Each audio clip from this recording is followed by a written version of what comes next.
We've got another foreign body for you inside ear canals. We seem to have had a string of these recently, but this is not what you think. I know everyone's going to go, I know what that is. That's the end of a hearing aid. It's actually not the end of a hearing aid, guys, because it threw me a little bit. That's what I thought it was when I first saw it. This is actually Taylor's patient. My name is Reese. I'm one of the audiologists here at Audiology Associates, and what he's doing here is looking to remove this foreign body. Now, what should I tell you what it is? I might as well tell you what it is. You were very close if you thought it was the end of a hearing aid, but not quite. Basically, what this is you know a bit like when you get AirPods and stuff like that, those little kind of rubber tips on the end of headphones. That's what this is. Actually popped off inside the patient's ear canal and got royally stuck, and it was really firmly stuck in here as well. So Taylor's using the crocodile forceps here to try and lever this out a little bit, just give this a good old pull. They really do hang on to the canal wall because obviously they're designed to stay in your ear. You wouldn't want a headphone that fell out every 2 seconds. So they are designed to kind of hold in really tightly. So he's got a good grip of this central section. Out that's popped, but quite a big old plug, quite a big old headphone in there. What we're left with, you can see where this has been quite deep, is actually concertinaed the skin and wax back in, so it's almost pushed it back in. And I get this question a lot, and people say, you know, if I wear headphones a lot, am I more likely to get wax problems? If you wear them all day, every day, I would say, yeah, you probably will, because you'll get the wax trying to come out and the headphone goes in and pushes it back in. And this is a layer of dry skin. Now, if you remember the last subscribers video, we talked about the isthmus and that little bump in the canal, and that's where we get this long kind of strips of dead skin. You can kind of see where that formed there.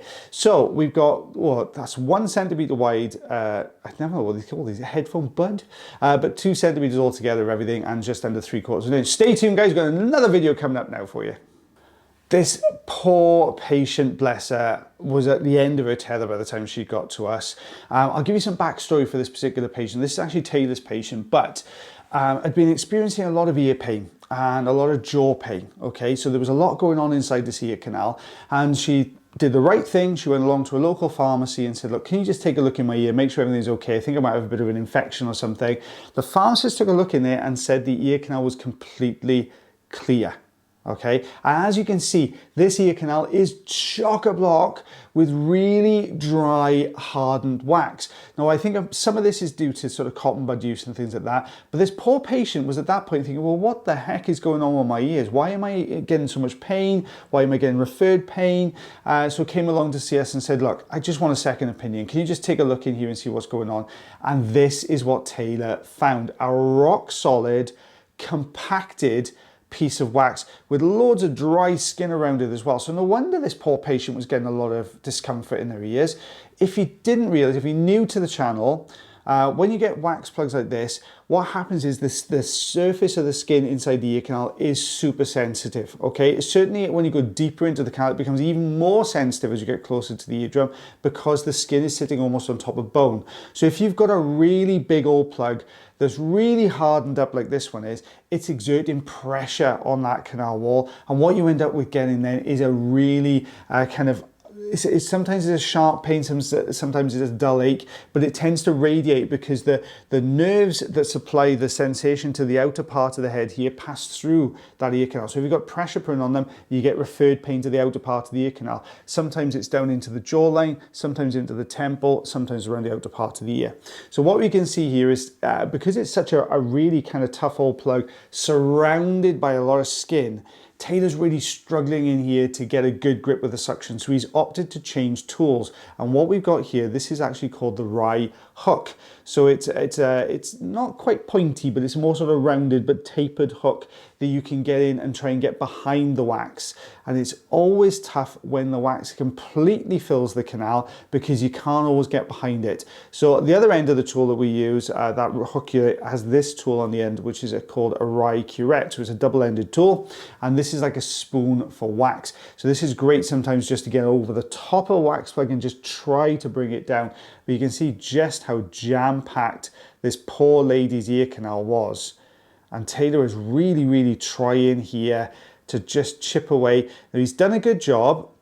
Yeah, perfect. Pop a little bit of oil in there. It's so dry that trying to pull this away, the skin is going to try and hold on to that canal wall, and that's also attached to the plug itself. So nothing's really going to budge particularly well in here. So let's see. He's just going to try and detach a little bit from the bottom. This is a really, really hard one to do, bless him. You can see he is really trying to wiggle. There you go, wiggle this plug. Do you see that little bit of upward momentum? Then that's really good, okay? That's gonna, what it means, it's detaching from the canal wall, but it also means that our oil can start to get underneath the plug. It can start to kind of work between the wax plug and the skin, which is gonna make it a lot easier for us to try and get out. Can he?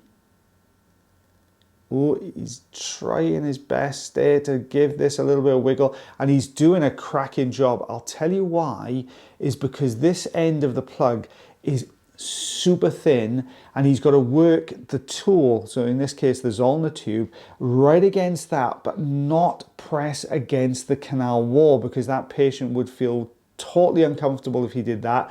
So it's a real fine line to tread. Now, what I think he's doing, which is probably what I would have done, is he's working the edge off there, and I would probably, as soon as I get enough leading edge, I'd probably go in with a forceps if I didn't see any movement. But look, he's managed to get the movement. Out that comes, and see how much easier that was sliding out then with that little bit of oil in it. Eardrum looks much better. So at this point, that pain the patient was experiencing will have just gone instantaneously, would have just disappeared straight away. But now we're left with this very kind of thin layer, and you never quite know whether this is dry skin debris, so a little bit of keratin debris, or whether you're looking at staining that's transferred from the actual plug itself onto the canal wall. Looking at how this is peeling, this is keratin debris. So he's trying to lift this from the side. He's not really getting very far. He's having a good old look and saying, well, okay, where do I go with it from now? Just taking, he's just getting rid of the excess oil, because that oil can sometimes sort of coat those little hair cell, no, that's the wrong word, sorry.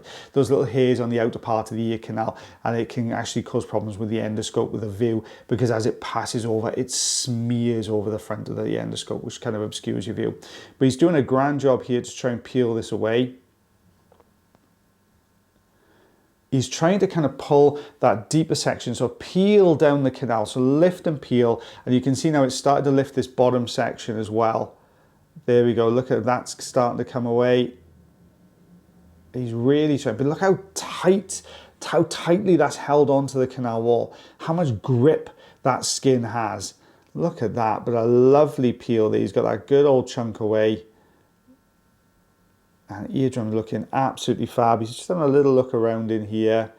Is he going to go back in for something? Let's have a little look. Is he going to try? Okay, so he's just trying to see if he can lift this section to draw out that front one, but it doesn't look like that's going to go. So my advice to that patient at this point would be, look, use a little bit of olive oil. It's going to soften that last little bit of keratin, and it will come out. So we've got 1.5 centimeters, just over 1/2 inch. Well, guys, thank you very much for watching our video again today. If you do enjoy the videos, don't forget you can always subscribe to the channel, smash that like button for me, and if you really like the videos, become members of the channel as well. But until the next time, guys, as always, take care of yourselves, take care of your ears, and take care of one another, and I'll see you again soon.